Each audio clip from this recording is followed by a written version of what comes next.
All right, everyone, welcome back to the HSBK RS660 build. As you can see, since last time you saw the bike, we've made a little bit of progress, gotten things like the headlights, the tail section off, as well as the front wheel. We were just doing some test fitting with some different products we got coming out, so we wanted to make sure all that was gonna work, no problem. Today, we're gonna be tossing on Spider case covers, and we're also gonna be putting in the DNA air filter. All these products are available on our site, hsbkracing.com. And here's a look at the case covers. Super nice, billet aluminum, come with all the hardware you need, little spacers, and even a little diagram to show you where everything goes. And then the air filter, very straightforward process here, obviously. Just a nice little unit ready to go on the bike. So we're gonna jump right into it. We're gonna get all these bolts out on the bottom where the case cover sits on, and then we're gonna put on the new one and just torque it to spec. And honestly, this install should be very easy and pretty quick. So come along as we get these parts bolted up. All right, guys, that's this main one mounted up, and then this next side little piece is just gonna go into that bolt hole down there, and then mount directly into the other part of the cover, cover that piece up. And then here on the other side is where you're gonna use the included spacers to space out on the bottom here for the bolts, and then it has an extension piece that covers up the water pump. Lots of protection in the event of anything going wrong. So nice that it takes into account all the different little pieces and everything. And then when it comes to hardware, it's pretty simple and self-explanatory. You only have a certain amount of each bolts, so you just gotta kind of use your brain on what goes where. But so far so good, we're gonna keep moving along.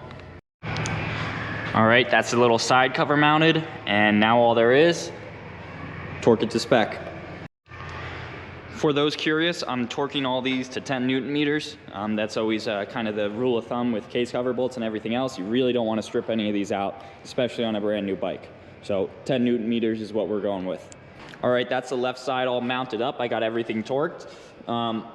If in case you're not quite clear, the biggest bolts included go on the top left, second to biggest go in the bottom right, and the two smallest bolts included go in the spots where the bracket, the covers mount to the cover.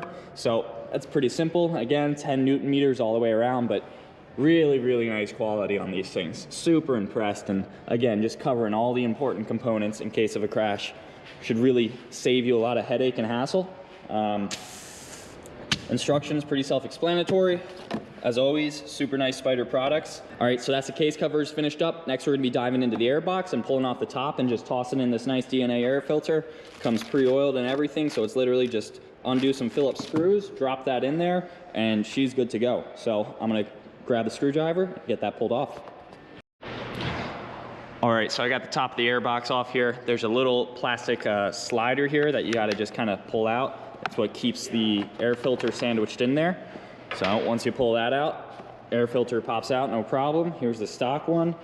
Toss that aside, and in we go with the DNA one. All right, so that thing pops in there super easily. Then you're gonna take the little plastic clip that holds it in and just push it down in place. So it keeps the air filter secured in there. And now it's gonna be pretty straightforward. Just pop the Airbox lid back on. One little trick that I've learned for putting these Phillips screws in without stripping everything out over time, after a few times in and out, it can get kind of gunked up and just not nice. So you want to get on the screw and go left until you'll feel a little pop, and that means it's just basically falling back into the thread holes that it had made the first time going in. So that way you're not cutting new threads every time you put these in. So keep that in mind. Good way to preserve the life of your Airbox lid. All right, that's the Airbox closed back up. So here's just a final look at everything we've done today. I mean, obviously you can't see the air filter with the lid back on there, but another look at the case covers. Next time, we're gonna be doing the top clamp as well as clip-ons, so stay tuned for that one, because I know a lot of people have been asking about that. But just a reminder, you can get all these parts that we put in this video on our website, hsbkracing.com. And if you have any questions about anything at all, feel free to reach out. We can point you in the right direction. And in the meantime, thank you guys for watching. If you enjoyed the video, please like, comment, and subscribe. And until then, we'll see you guys in the next one.